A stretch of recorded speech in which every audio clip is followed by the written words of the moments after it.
Righty everyone, today we're talking about back pain and your golf swing. So we're going to dig into the biomechanics of the golf swing and we're going to talk about how this relates to lower back pain. So first and foremost about lower back pain and the golf swing. There's a lot of different factors that go into it and the golf swing is one part of that, but we must also not forget all the other factors that go into back pain. So we've got nutrition, general health, your occupation.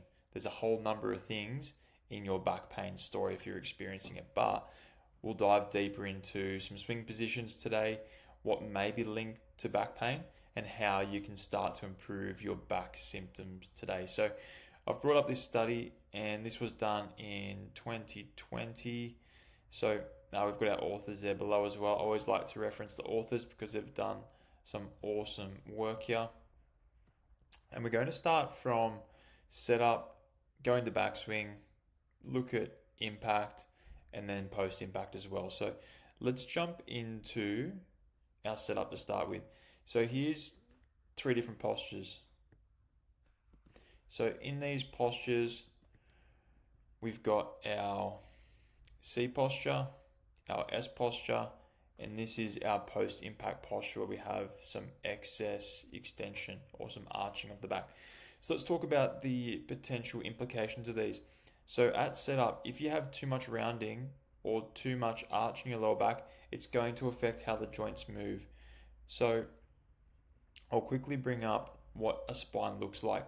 So we've got these building blocks up and down the spines. Here's our thoracic spine, our upper back. These move all the way down. If you are arched, these wings are likely to be a bit closer together. And then also what you're going to find is the muscles are going to be either shortened and lengthened in certain positions, which is going to affect how they stretch and move. So by having a posture, in this position, it's going to shorten the muscles that go between your rib cage and also your pelvis. They're called the QM muscles or the paraspinal muscles. Or if you're in this position, it's actually going to lengthen those same muscles. So it's going to affect how you move and rotate. Then this posture as well, it's going to affect how your muscles are going to be braced.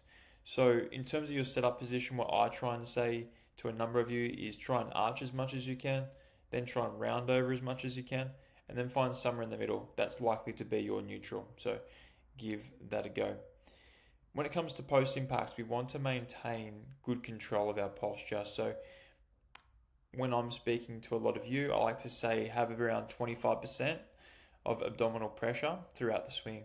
And if you look at golfers such as Rory, Brooks, DJ, a lot of them have this really neutral spine. It's not too arched, it's not too rounded, it's somewhere in the middle of that. And they maintain that all throughout their golf swing.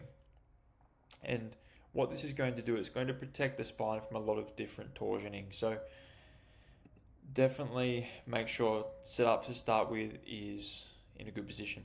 Next, we're going into the backswing. So this is what we call the reverse spine tilt. As you can see, we've got this line here. Ideally in the backswing, we want to be pushing away from that line. So we're loading correctly into our trail hip, into our torso, and using the upper body correctly, as you can see in this image here. So what can happen is if you're going too far this way, you can see how the lower back starts to arch, and then from there to get the club back on plane, you're likely going to have to side bend a lot more through the impact position, and we can have a look at that in a moment. The other thing to consider though, I see a lot of you, they also go too far the other way. So then it becomes an issue of getting back onto your lead side at impact, which can also be a complaint as well. When you're pivoting, we want to stay relatively centered and make sure we're rotating around the body. We don't want to be going into that reverse spine tilt, and we don't want to be going too far the other way also. Let's now take a look at our impact position.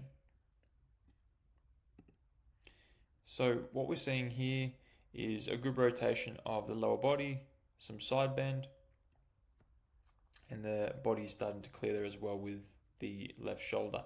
What can happen is if you have poor hip rotation, or it can be sometimes due to swing faults, this position can be exaggerated, so that right shoulder can be lower down. This left hip can be closer towards the ball, which creates then more of a compressionary effect, especially on the trail side, or you also get this excess stretch on this lead side here.